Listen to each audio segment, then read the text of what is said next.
Cyberpunk, The Flame That Remains. Written and read by Ethan Taplin. Chapter 20. Mjölnir. Night City, 2075. Sophie moved first. The words had hardly left her lips when she lunged toward the desk, pistol raised, fury boiling into motion. But Ursa was already gone, her outline dissolving it into a smear of sickly green light. The realization that not only did Ursa have her own Sandevistan, but had no inhibitions regarding its use, hit Sophie a split second before Ursa did. Her arm wrenched sideways, the pistol ripped from her grasp, her balance broken by a knee slamming into her gut. She staggered back, choking down the bile in her throat as Ursa's hand snapped out again, striking her cheek hard enough to send waves of static across her vision. Mjölnir barely had time to raise his rifle before Ursa appeared in front of him, driving an elbow into his ribs with a crack that dropped him to one knee. Liv was sent flying with a kick as she went to his aid. Ares charged, mantis blades whistling through the air, but Ursa was a blur. She sidestepped his initial stab and ducked the slash that followed, then stepped in and struck him in the jaw with her open palm, sending him staggering. Only Astrid managed to intercept her, reading the attack a heartbeat before it landed. She moved like she was following a script she had memorized long ago. Heimdall's light shone in her eyes, showing her every angle, every feint, every strike before it came. Her blades swept into place just as Ursa's hand darted toward her throat. Sparks flew as her knife skimmed Ursa's arm, leaving behind the first wound Sophie suspected the clone had ever suffered. Ursa pivoted, sliding low for a sweep. Astrid leapt, twisting midair. Her heel crashed down toward Ursa's temple. The clone tilted just enough to let the kick graze past. Her counterpunch blocked an instant before it landed. For a few blinding seconds, Astrid kept pace. Heimdall's sight met Ursa's speed, strike for strike, their movements too fast for the others to follow. Every clash of steel was a shockwave in the air. Every miss, a whisper of death drawing closer. But Ursa was relentless, every attack flowing into the next without pause. Astrid's chest heaved, golden light burning in her eyes as she forced herself to keep up with the flood of possibilities Heimdall screamed into her mind. She faltered for half a breath, her body a step slower than the torrent she was drowning in, and Ursa slipped through. A strike to the ribs, another to the shoulder, a kick that sent Astrid reeling back, gasping. She staggered, clutching her side, golden fire still flickering in her eyes. She'd held the line long enough. Ares was the first to close the gap, chrome flashing as his mantis blade snapped forward with a metallic shriek. He slashed in a vicious crosscut meant to tear Ursa open, forcing her to twist away just as Liv darted in low, a scalpel flashing in her hand. Ursa caught Liv's wrist, guiding her hand away from its target and leveraging her momentum into an attempt to throw her into the wall. Mjölnir made sure Liv never felt the impact. He launched himself into Ursa while she was focused on Liv, lashing out with a powerful spinning kick. His talons raked across her hip, spraying blood and forcing her to release Liv. They pressed her in unison, Ares' blades carving arcs of silver through the air. Liv's scalpel struck at Ursa's vital areas. Astrid, having gathered herself for a moment, resumed her relentless assault. Sophie lashed out at Ursa's mind through the net to split her focus. Every strike forced her to adjust, forced her to give ground. Ursa was struggling now, put on the back foot by the onslaught of attacks coming from all sides. Her sleek black suit was in tatters, revealing an armored body glove underneath, presumably the same reactive organic mesh as Sophie's. She stumbled as Mjölnir's heel drove into her ribs right as she tried to activate her Sandevistan, knocking her off balance and forcing her focus away from the speedwear. Sophie felt her heart thundering in her chest. They were hurting Ursa, proving she wasn't untouchable, but every swing carried the risk of collapse. Liv's face was pale, slick with sweat. Mjölnir's breathing was becoming ragged and uneven. Ares' shoulders heaved with the force of each strike. Even Astrid, back on her feet, kept her distance now, Heimdall's sight flickering in her golden eyes like a candle burning too low. And Ursa was still fast, still precise, and she was smiling again. Sophie's lungs burned, each breath tearing at her ribs. Her monowire hissed as it cut the air, striking for Ursa's arm. A shallow wound opened, but it was nothing decisive. Every hack she launched, Ursa parried with raw processing speed, like she'd prepared specifically to counter Sophie. The thought occurred to her that Ursa probably had. Only a copy as exact as her clone could think the same way, share her exact skills, and reflect every attack the same way Sophie would, but with the added years of Ursa's experience granting her an edge. She redoubled her assault, wire snapping, code tearing through the airwaves, because stopping meant death. Whatever Ursa said about Sophie being her greatest success, Sophie knew that only one of them would ever leave this ship. Ursa had no intention of leaving them alive. Sophie had a good idea of how Ursa thought, and she knew almost instinctively that this Ursa, who had killed the original to take her place, would kill Sophie simply to prevent the same thing happening to her. We're not enough. The thought slid in like a blade between her ribs. Not like this. Not when we're already half broken. Ursa bled, but her smile never dimmed. Each shallow wound only seemed to sharpen her focus. She flowed back into them like water, dancing past Ares' blades, sidestepping Mael's kicks, weaving between Liv's strikes as though the scalpel were moving in slow motion. Which, of course, in her mind, it was. The siblings pressed harder, but their edges dulled with every heartbeat. Liv's hand trembled when she struck. The scalpel glanced off armor instead of sinking in. Mael's talons scored another line across Ursa's arm, but the effort left him doubled over, clutching his broken ribs. Astrid's eyes burned bright, Heimdall clearly filling her mind with warnings, but her body could no longer keep up. Even Ares' swings grew heavier, his shoulders rolling with fatigue. We're not enough. Not like this. The thought pressed at her again, sharp as broken glass, but she caught herself, forced the words back, and reshaped them. No, I am enough. I can handle it. I've survived worse. We all have. I can do it. Her fingers trembled as she felt the pull of the Sandevistan at the back of her mind. It pulsed there like a second heartbeat, waiting to be unleashed. For years she'd dreaded it. The green haze, the fracturing of time, the endless abyss of days spent trapped in its grip. But something lurked deeper within. In her mind, she gave it form. The worm Astrid had named Nidhogger coiled around her spine, gnawing at her soul. Others fell over the edge, lost themselves in cyberpsychosis because they believed themselves invincible, because pride blinded them to the fall. Sophie's danger was the opposite. It was her terror of that fall, her conviction that every activation brought her closer to the worm's jaws. Fear was the chain that bound her to it. Fear was what would swallow her whole if she let it. Her pulse thundered. The worm's shadow coiled at the edge of her thoughts. Nidhogger, the great worm, always waiting, always gnawing at the roots of her mind. Cyberpsychosis. It was real, and it was closer than she ever wished to admit. For so long, she had believed that the worm was inside her, that every time she called upon the Sandevistan, its jaws would close around her. But the truth pressed hard against her chest now. The worm wasn't her fear. The worm was the end, and fear was the path that would lead her straight to it.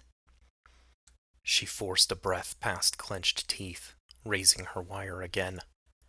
If I give in to my fear, it wins. If I keep running from it, it wins. But if I face it, if I fight on my own terms, then maybe it stays at bay. Maybe I'll stay me. Her grip steadied, her spine straightening. I've seen the worm. I've walked at the edge of its jaws, and I am still here. Not because of fear, in spite of it. Ursa drove Mjölnir to the floor, her hand flashing down in a spear strike aimed for his throat. He barely managed to raise his forearm, already bleeding from half a dozen wounds, teeth gritting as he tried to force her back. But he was too slow, too broken. The next blow would crush him. Sophie didn't think. The world was enveloped in emerald light. In the sudden silence, she was already moving, monowire unfurled in a gleaming arc, wrapping Ursa's wrist before her strike could land. A yank, a surge of motion, and Mjölnir was dragged clear, gasping for breath as Sophie wrenched Ursa off of him. Time crashed back into her, the air ringing with the screech of rending metal. Ursa's eyes widened, just for a heartbeat, as she saw Sophie standing protectively over her brother, monowire pulled taut in her grip, and a prosthetic arm severed at the elbow lying at her feet. Ursa hadn't yet used her own monowire, and now she would be unable to. "I did it!" The thought sparked, brief and bright as the world around her still swam in emerald light. The hum of the Sandevistan filled her skull, her heartbeat pounding in her ears. Ursa vanished from her sight for a fraction of a second, then reappeared, a blur of motion cutting across the haze. Sophie had just enough warning to drop low, the kick howling past and slamming into the wall behind her. Metal screamed as the wall buckled and deformed. They circled each other in this slowed, silent world, moving at a speed no one else could follow. To Ares, Liv, and Mjölnir, it would look like madness. Flashes of chrome and sparks too fast to track scattered among disparate afterimages of the near-identical combatants. Perhaps Astrid could tell what was going on, but only with Heimdall's help.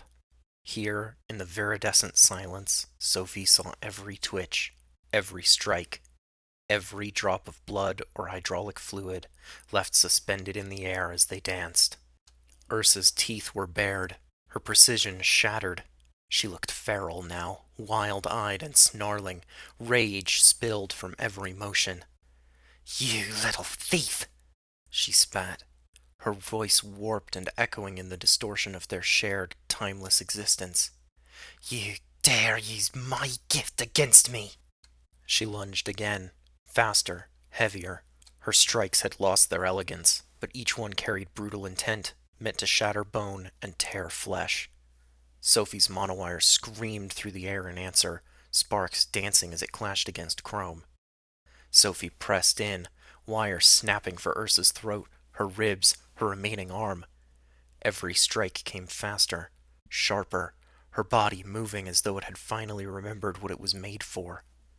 For a moment, she felt the balance tip. Ursa stumbled back, lips peeling into that animal snarl as she gave ground. "I can do this." Her pulse hammered in the silence, in tune with the Sandevistan's thrum. She slipped past a kick, parried a strike with her wire, lashed out with a hack that shuddered across Ursa's optics. Ursa faltered, and Sophie was already moving, carving another shallow line across her side. Blood sprayed in the air, hanging like droplets in zero gravity. "I am doing this." Ursa roared and surged forward again, trading precision for fury. Her blows came harder, faster, ripping a hole across the chest of Sophie's yukata with one of Astrid's knives plucked effortlessly from her grip, but failing to cause any real harm as Sophie twisted just beyond reach. The haze split, snapped, then flooded back in as Sophie's implant cycled. For an instant, the world came crashing back. Sound, color, the shouts of her siblings scrambling clear. Then it was gone again, replaced by silence and speed. It was intoxicating. Each activation came easier. Each dodge felt cleaner, each strike more instinctive. She stopped thinking about where to move. She simply moved. The line between choice and reflex blurred until it was gone. Ursa struck, Sophie countered. Ursa lunged. Sophie flowed around her. Sparks. Blood.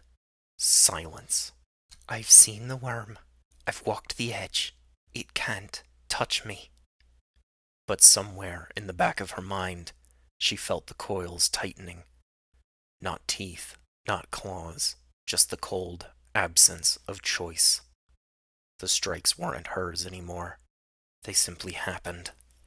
From the corner of her eye, shadowed shapes stirred. Two ravens perched on the wreckage of Ursa's desk, feathers like oil-slick metal, eyes glinting in the shining green haze. They were silent witnesses, following Sophie's every step with rapt attention. Now they watched her dance, heads tilting in eerie unison. Ursa's gaze cut past Sophie for the briefest moment, her eyes sharp, filling with knowledge. Sophie's chest tightened. She sees them too. Then Ursa came at her again, and thought dissolved into motion. The world was nothing but emerald silence and the feral rhythm of combat. Sophie's monowire carved another line across Ursa's side. Ursa's knife grazed Sophie's shoulder. Sparks, blood, silence. Sophie flowed with it, through it, beyond it. Every movement came faster, sharper. She didn't decide anymore. She simply was. I can do this. I am doing this. I am... The thought snapped in half as Ursa reeled back, blood pouring from several dozen wounds. Her precision gone, her fury naked. Sophie surged forward without hesitation, every strike automatic, inevitable. Ursa loomed before her, no longer her mother, but the embodiment of the serpent that was coiled around her family, slowly choking the life from the 9 realms in its endless grip. She crashed into the monster with the weight of a hammer and the thunderous wrath of the gods, heavy and certain. With one final strike, she would end the serpent's reign. The ravens spread their wings, and then they were gone. Ares lashed out, mantis blades flashing as Ursa pinned Mjölnir, her hand poised like a spear over his throat. He knew he was too slow. Then Sophie was there. One instant she was beside him, the next she wasn't. The air snapped, filled with a sound like rending steel. Ursa staggered back, one arm severed at the elbow, sparks and blood spraying in a violent arc. Ares blinked. He hadn't even seen Sophie move. From that moment, the fight became nearly impossible to follow.